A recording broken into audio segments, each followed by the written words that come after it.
Ah oui, chose importante que j'ai oublié de dire. Pour aller au Nigeria, moi qui suis camerounaise, je n'ai pas de problème parce que j'ai le libre accès pour aller au Nigeria. Donc tous les Camerounais, vous pouvez aller au Nigeria sans problème. Pour les autres nationalités, par contre, là, il faut des visas. Bonjour les gens, bonsoir. Je ne sais pas quand vous regardez la vidéo. J'espère que vous allez bien parce que moi, ça va. Comme vous le voyez, un système dans la vidéo précédente, je vous ai dit que j'ai commandé un micro.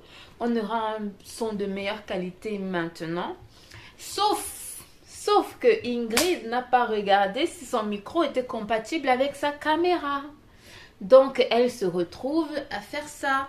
Enregistrer sur le téléphone le son. Pour que vous m'entendiez mieux. En tout cas, je fais le test et voilà.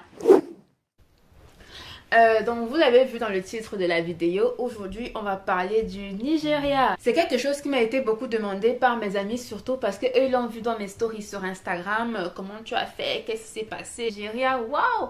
Le géant africain, comment c'est? Donc je vous fais une vidéo débrief, hein. Vraiment je vais essayer de la faire la plus courte possible, où je vous parle de mon impression surtout sur ce pays-là, le Nigeria. D'abord je tiens à souligner 3 points. Le premier point c'est que j'ai voyagé avec ma soeur. Le deuxième point c'est que chacun partait pour son propre business.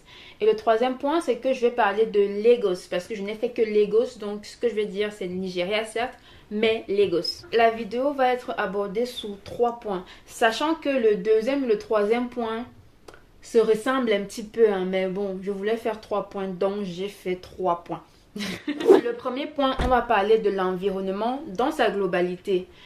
Sachant une chose, le Nigeria c'est un peu comme les États-Unis. Vous voyez, il y a des États dans le pays. Donc là, on était dans l'État de Lagos, mais aussi dans la ville de Lagos. C'est un peu comme les États-Unis. Vous avez l'État de New York et la ville de New York qui est dans l'État de New York. Vous voyez, c'est la même chose. Bon, les gens vont d'abord se mettre d'accord. En Afrique, là, l'un des géants du cinéma, c'est les Nigériens, Nollywood. La personne qui ne connaît pas les films de Nollywood, je ne sais pas, va regarder. Tu es sur YouTube, va regarder les films, au moins un film de Nollywood, quoi. C'est la base. Moi, c'est avec ça que j'ai appris l'anglais. En tout cas, j'ai commencé parce que l'anglais du collège, franchement, j'étais nulle à chier. Mais c'est là-bas que j'ai commencé à apprendre l'anglais, vous voyez. Moi, je viens au Nigeria, je me dis, ah, j'ai regardé les films de Nollywood. Donc, à Nollywood, je connais les expressions, je connais les mimiques, je connais. Donc, ça dit que quand je viens au Nigeria, je viens vivre ma vie de film Nollywood là. Vous voyez, c'est un peu comme les gens qui vont aux États-Unis qui disent qu'ils vont vivre le rêve américain parce qu'ils ont vu les films. Moi, j'allais au Nigeria, je savais que je partais vivre mon film nollywoodien. Et bon, ça s'est plus ou moins passé comme ça. Donc, déjà, le premier point qui est le côté environnement. Il faut savoir que visuellement parlant, Lagos est vraiment scindé, hein. Il faut que je contextualise les choses. Moi, personnellement, je n'ai jamais été dans un pays qui était aussi... où la différence sociale était autant visible. C'est-à-dire qu'à Lagos, c'est magnifique. Il y a des buildings, il y a des ponts. Il y a des ponts à ne plus savoir quoi en faire. Il y a des ponts de partout, c'est magnifique. Il y a de l'eau. Ils ont vraiment bien construit leur ville. Là, pour dire le truc, c'est vraiment l'une des villes qu'il faut faire en Afrique, dans le sens où si vous aimez les choses grandioses, la grandeur, Lagos c'est fait pour vous. Là, c'est dans un bon quartier de la ville qui est l'une des islands, donc l'une des îles. Et en fait, quand tu regardes de l'autre côté du pont, tu sais que de l'autre côté du pont, les gens ne vivent pas comme toi. Tu sais que les gens, alors c'est pas qu'ils meurent de faim ou quoi que ce soit, non, c'est juste que c'est pas la même chose, ouais. Ils ne vont pas l'appeler. Quand tu vas arriver, on va pas t'appeler madame, on va pas t'appeler Oga, on va pas t'appeler, vous voyez un peu, c'est un peu ça. Donc moi, c'est l'une des choses qui m'a quand même, je me suis dit, ah mon Dieu, c'est chaud quoi. Genre c'est chaud, quand tu traverses le pont, tu sais que non, ta vie est plus ou moins bien. Quand tu traverses l'autre pont, tu sais que tu dois rester. Donc ça quand même, c'était un peu chaud. Pour les affaires de ma soeur, on est parti dans l'un des quartiers les plus huppés, donc l'un des quartiers les plus chers de l'Afrique, donc Banana Island. Et là c'est un truc de fou les gars. J'ai pris quelques vidéos, attendez je vous les mets. Immense, regardez le monsieur en bas. Le portail fait 3 fois ou 4 fois sa taille. I don't die. Non, le Nigérien me fatigue.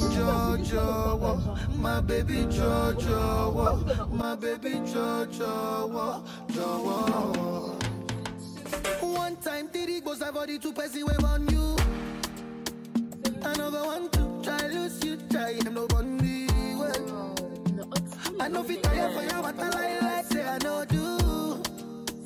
Suddenly man I come down, man down for only you, yeah. Sauf si c'est que toute la famille, tous les oncles, tous les tantes, tous les cousins, tout... Oui. Mais là, si vous êtes, c'est pas moi, vous êtes 3, vous êtes 4, ça sert à quoi? Non, mais les gens vivent... Je sais pas. Je ne sais pas, je sais pas. Je me dis, mais qu'est-ce que... C'est-à-dire que là, je vous parle, je regarde mon appartement. Je me dis, mais qu'est-ce que je fais là? Je me dis, mais qu'est-ce que je fais là? Les gens, ils vivent une vie, c'est un truc de fou. Les maisons sont démentielles. C'est un truc, c'est tellement grand, c'est tellement... Mais là, tu te rends compte que c'est de grosses fortunes. Alors, la vidéo n'est pas là pour faire un débat sur est-ce qu'ils ont volé l'argent ou pas. Certains ont sûrement volé, d'autres n'ont sûrement pas volé. Donc, c'est pas le but de la vidéo. Je ne les connais pas personnellement pour savoir d'où vient leur argent. Mais, c'est des maisons, tu te dis... Waouh! C'est-à-dire que même ce qu'on nous montre dans les films de Nollywood, là, ça n'atteint pas le niveau de ce que j'ai vu à Banana Island. Alors là, pas du tout. On est entré dans des endroits, imaginez-vous le quartier, dans le quartier, le code de sécurité change toutes les heures. Je dis toutes les heures, pas tous les jours, pas toutes les heures. Donc si tu arrives, tu n'as pas le code de sécurité, c'est ton problème. Toutes les 1 heure. Mais vous m'entendez ça, 1 heure, le code de sécurité du quartier, pas d'une maison, du quartier. Donc vous imaginez les personnes qui vivent là-bas. Toutes les 1 heure, le code de sécurité change. Je sais, je me répète, mais j'étais tellement en mode ok. Donc, pour les affaires de ma soeur, on est allé là-bas, on a visité des maisons. Je sais pas, quelqu'un fait quoi avec un ascenseur dans sa maison? Je suis pas en train de juger, je suis juste en train de me dire que wow, non, franchement, j'étais blasée. C'était vraiment... En fait, si vous voulez le luxe, le Lagos, ce genre de quartier, c'est fait pour vous. C'est vraiment très luxueux. C'est vraiment, vraiment très luxueux. Pas besoin d'aller à Los Angeles, en Californie et tout. Si vous voulez le luxe, franchement, au Nigeria, vous pouvez avoir ça. Et une vie... Moi-même, à un moment, les gars, j'étais en mode non. C'est la vie que je mérite. Les gens, on mérite tous cette vie-là. Qu'on ne vous mente pas. Que ceux qui disent que non, je me complais dans la pauvreté. Non. On mérite tous. La vie que j'ai vue au Nigeria, en tout cas des riches du Nigeria, on la mérite tous. Donc bossons les gars. Moi je me suis dit il faut que je bosse parce que là-bas là je dois arriver là-bas. Je dois arriver là-bas. Non mais plus sérieusement, c'est vraiment assez impressionnant déjà de vivre cette expérience là, de voir ça. De voir ces fortunes là et surtout de voir entre guillemets ce clivage là, cette différence qu'il y a entre déjà les agents de sécurité qui ne vivent forcément pas aussi bien que les propriétaires et de voir le luxe de la propriété. Donc moi, pour mes propres affaires, j'ai dû visiter pas mal de boutiques à Lagos et j'ai été assez surprise. C'est un petit funny thing. Les boutiques, en fait, les gens les mettent au-dessus de leur maison. Donc, c'est pas des boutiques comme on va voir, nous, je sais pas moi, à Paris, à New York ou bien au Cameroun, ou je sais pas trop. Non. En fait, c'est marrant, en fait, je sais pas comment expliquer. J'ai même pas pris de photos pour vous montrer concrètement à quoi ça ressemble. Mais c'est assez marrant parce que les boutiques sont juste au-dessus. Tu mets juste une pancarte et en mode, je sais pas moi, boutique de Miranda, ou bien Miranda Shopping, parce que là c'est en anglais, Miranda Shop. Et c'est au-dessus et en bas il y a peut-être autre chose. Ils ont des grands malls, mais il y a beaucoup de petits small malls. Là où il y a des ongleries, des shopping, des ci, des ça, sur un immeuble d'un étage. C'était assez surprenant. La première fois je me suis dit, non c'est bizarre. Je me suis dit, ah, c'est marrant comment la personne ici a fait son shop. Et après, je me suis rendu compte qu'ils sont tous comme ça. Pour le deuxième point, je parle de culture, entre guillemets. Alors je fais toujours le parallèle par rapport aux films hollywoodiens. Je me rappelle comment je regarde les films hollywoodiens. La partie où, je vais chercher un extrait de vidéo, je vais vous le mettre à côté. La partie où le gars, il devient riche. Et quand il devient riche, il farotte, voilà. Il farotte à tout le monde, il donne de l'argent à tout le monde. Voilà, en mode, voilà, je suis devenu riche, je viens vous donner de l'argent.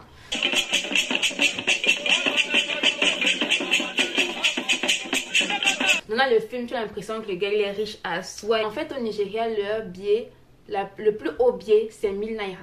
Donc, le plus haut, le billet avec la plus grosse somme, c'est 1000 naira. Et en fait, tu te rends compte que c'est quasiment rien, quoi. Genre, quand le gars il jette de l'argent et tout, moi je pensais qu'il jetait des billets de 10 000 francs CFA, ouais. Et donc, les gars nous ont bluffés. Les Nigériens nous ont bluffés, ils nous ont bluffés. Donc, le troisième point qui est donc peut-être le point pour moi le plus important, où je vais peut-être le plus parler, c'est sur la manière d'être, la manière de faire Je vous ai dit que la différence est clairement visible entre les riches et les pauvres, quoi. La différence était quand même assez nette. Et ça s'exprime aussi dans les rapports humains qu'il y a entre les gens. Petite interruption technique. Donc, je vous parlais de la différence, en fait, de la nette segmentation qu'il y a socialement parlant. Et par exemple, quand on était là-bas, nous, on avait un chauffeur avec nous, voilà, qui nous appelait « Bonjour madame, oui, madame, comment allez-vous madame ?» Donc, c'était vraiment beaucoup dans ce côté un peu très respect et tout ça. Et en fait, ces différences, nous, au début, personnellement, on était un peu... Parce que, en fait, comment dire, nos parents nous ont élevés dans le sens où c'est pas parce que quelqu'un travaille pour toi, c'est pas parce que quelqu'un fait le ménage pour toi, te conduit ou fait ci, fait ça, qu'il faut qu'il y ait trop de distance ou alors que ce soit froid. Chez moi, c'est pas moi, la dame de ménage, moi je disais pas que c'était la bonne ou ce que tu veux. Moi je disais, voici une tante ou voilà, c'est comme ça qu'on nous a élevés. Au Cameroun, les gens connaissent quand même relativement leur place. C'est-à-dire que voilà, la personne sait quand même, reste quand même et sait quand même qu'il est dame de ménage et tout. Même si tu es gentil et tout avec la personne, et c'est normal d'être gentil avec ces personnes-là, la personne quand même ne va pas dépasser les bornes. Donc nous, on a gardé ce côté, on est resté avec ce côté un peu, voilà, il faut être bien et toi avec les gens qui travaillent pour toi, ou bien c'est parce qu'ils travaillent pour toi que voilà, il faut être un peu, voilà. On a gardé ce côté-là. Et donc, je rigole, Stéphanie, si tu passes par là, si tu vois cette vidéo, je sais que tu te rappelles très bien de ce qui s'est passé. Le chauffeur, donc, c'est lui qui nous conduisait quand on était à Lagos, qui est là. On a le chauffeur qui est là. Et donc, on l'a envoyé faire un truc, je sais plus trop quoi. Il était parti faire une course ou bien il devait passer un appel, ou je sais pas trop, il devait faire un truc pour nous. Et donc, il revient. Quand il revient nous trouver dans l'appartement, il finit de faire son compte rendu. Et donc, en fait, on devait ressortir. Moi, je suis installée sur la table à manger avec ma soeur. On était installée sur la table à manger, on discutait avant qu'il n'arrive. Il finit de faire son compte rendu. Après, le mec, il s'installe au salon pour regarder la télé. Mais attendez, je vais vous reprendre ce qui s'est passé. Il s'installe comme ça. Vous voyez, il s'installe comme ça. Il croise les pieds. Il met les pieds sur la table. Il prend la télécommande. Mais vraiment, hein, mais vraiment comme ça. Comme ça, il zappe la télé. Mais, genre, ma soeur et moi, on était assises à la salle à manger. On a bloqué 10 secondes. Oh my God!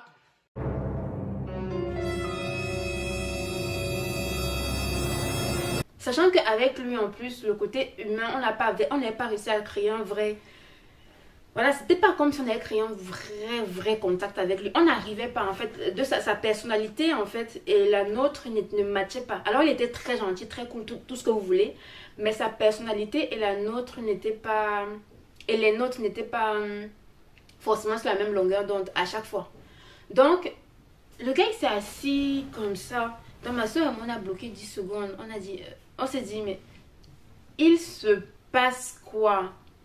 Oh, non, non, non, non. Oh, non. Même quand je vais chez des amis proches, je ne fais pas ça. Mais vraiment, c'est juste pour vous montrer que, en fait, cette différence sociale qui existe, elle existe pour quelque chose. Parce qu'en fait, eux, très vite, ils vont dépasser les bornes. Au Nigeria, l'attitude, c'est la première chose. Je dis bien, c'est la première chose que tu dois mettre en tête. Ton attitude définit tout dans ce pays. Donc, ça dit que ton attitude définit tout. Si tu arrives là-bas, que tu es trop comme on était au début là et tout, que tu veux un peu rire tout le monde, on va te marcher dessus. On va te piétiner. Les gars qui connaissent le Nigeria là, pardon, mettez en commentaire. Parce que moi, juste les quelques, je sais pas moi, les quelques jours, la semaine qu'on a passé là-bas, je me suis dit, bon, voilà. Et pourtant, je suis camerounaise. Hein. Au Cameroun, on est très tac, tac, tac. On est très tough. Au Nigeria, ils le sont aussi. Il faut être très avec eux. Mais l'attitude du tout. Je me suis retrouvée dans des situations où il fallait que je joue, voilà, la personne très arrogante. Parce que si tu pars là-bas un peu en mode non et tout, chère amie, surtout les femmes. Mais On s'en fout. Et là-dedans, il n'y a pas de quoi. Il n'y a pas de... Ouais, c'est un homme qui est devant toi. Tu fais... Non. On va t'écraser. En fait, on va croire que tu es de la merde. C'est-à-dire que même si dans ton compte bancaire, tu as plus d'argent que la personne qui est en face de toi, il va te traiter comme si tu n'étais rien. Il va te négliger, il va te... Voilà, vous voyez. Et il faut vraiment avoir l'attitude de la rich auntie. Là, je veux... Mais c'est vraiment le truc. Mais c'est vraiment ça. Un autre exemple. On a laissé faire la manicure dans un salon. D'ailleurs, petite parenthèse. En Afrique, j'ai remarqué que dans beaucoup de pays, ce sont les hommes qui s'occupent des femmes. Donc, dans les salons de manicure et tout. On adore. Hein, les filles, on adore.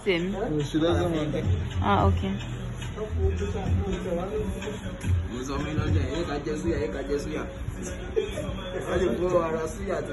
One word.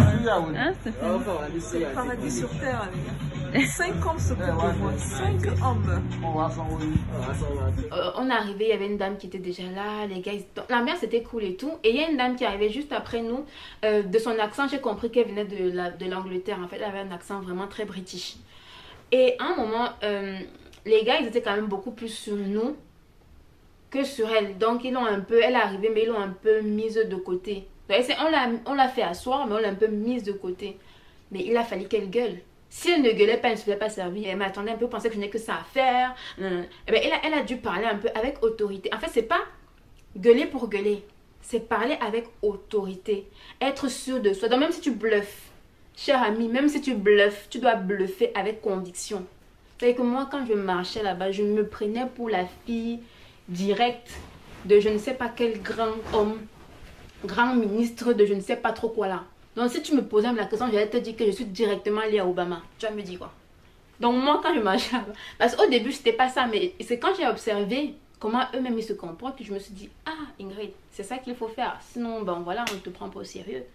Moi, j'étais là-bas, c'est que quand je marchais là, tu peux penser que la fille, si elle est liée directement au Obama. C'est-à-dire que si tu la touches un peu comme ça, là, la bombe nucléaire qui tombe sur toi. Vous voyez un peu ce que je veux dire? Non, mais j'abuse là, c'est un peu drôle, j'abuse, mais c'est super important, quoi. C'est vraiment, vraiment important. Il ne faut pas se laisser faire. Il faut être très, très convaincant dans son rôle. C'est beaucoup de m'as-tu vu, même dans la manière dont tu t'habilles, dans la manière dont tu parles, dans la manière dont... Il faut pas... Là-bas, ce n'est pas l'humilité, hein. Là-bas, il faut pas être humble, hein.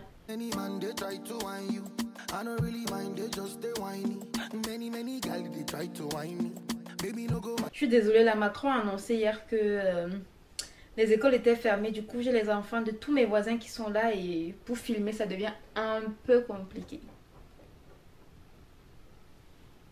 Mais on va faire avec, hein. Mais on va faire avec. Même si de base, je suis quelqu'un d'humble. Je suis pas là pour juger si c'est bon ou c'est mauvais. Au Nigeria, il faut que tu joues de ton humilité, mais en même temps d'une certaine arrogance. Tu dois faire comprendre à la personne en face de toi que voilà quoi, c'est toi le boss. C'est toi le boss. C'est que même, des fois même tu n'as pas besoin de parler. Des fois c'est juste dans la manière dont tu es habillé. Si je ferai une autre vidéo dessus où je veux faire le décryptage des vêtements Nigeria, Bénin, Afrique de l'Ouest, Afrique de l'Est. Je ferai une vidéo entière dessus. Que nous on arrive dans des endroits où, mais vraiment quand tu arrives, on te regarde de la tête aux pieds. C'est vraiment ça, hein. Quand tu entres dans la pièce, on te regarde la tête aux pieds, tac, tac, tac, tac, pour juger, pour savoir dans quelle catégorie on doit te classer. Est-ce que c'est quelqu'un que je dois respecter? Est-ce que c'est quelqu'un qui doit me respecter? Vous voyez un peu ce que je veux dire un peu? C'est un peu ce style de rapport de force. Où est-ce que je vais placer l'autre sur l'échelle? Est-ce qu'il est au-dessus de moi ou est-ce qu'il est en dessous de moi? Donc, c'est vraiment... L'apparence physique, c'est un truc de fou là-bas. Moi, j'aime souvent m'habiller un peu relax, un peu ci, un peu ça. Ma soeur me disait, oh, tu es au Nigeria. Voilà. Petit bonus, comme activité sympa et j'ai le cœur qui se fend quand j'y pense. On n'a pas pu sortir, vous imaginez, je n'ai pas pu faire la fête à Lagos. C'est-à-dire que Lagos est connu pour ses ambiances, sa musique. Comment c'est possible? Je n'ai pas pu faire la fête à Lagos.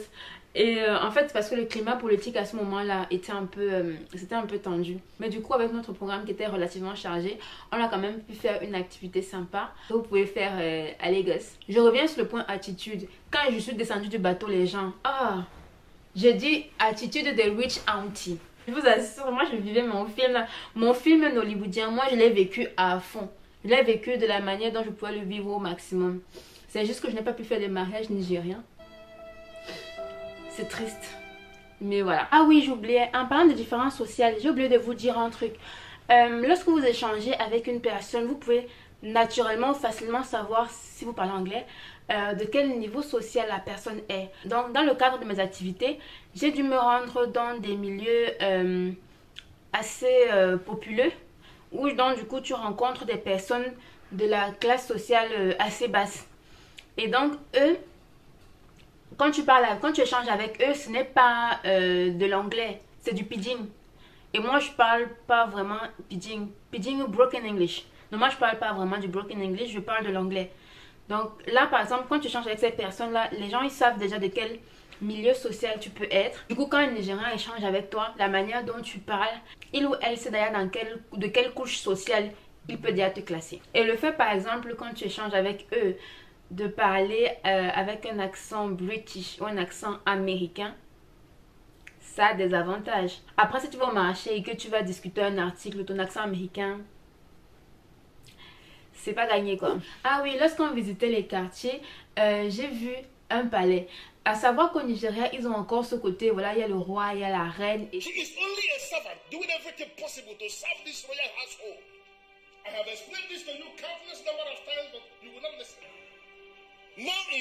Et c'est reconnu par l'État, les présidents, tout ça.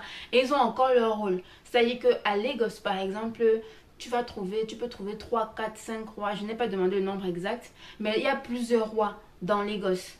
Et en fait, le rôle du roi, c'est quoi? Par exemple, si tu veux acheter un terrain, si tu veux faire ça, le roi doit donner son accord pour que tu achètes le terrain donc, qui est sur son territoire, le territoire qu'il gouverne.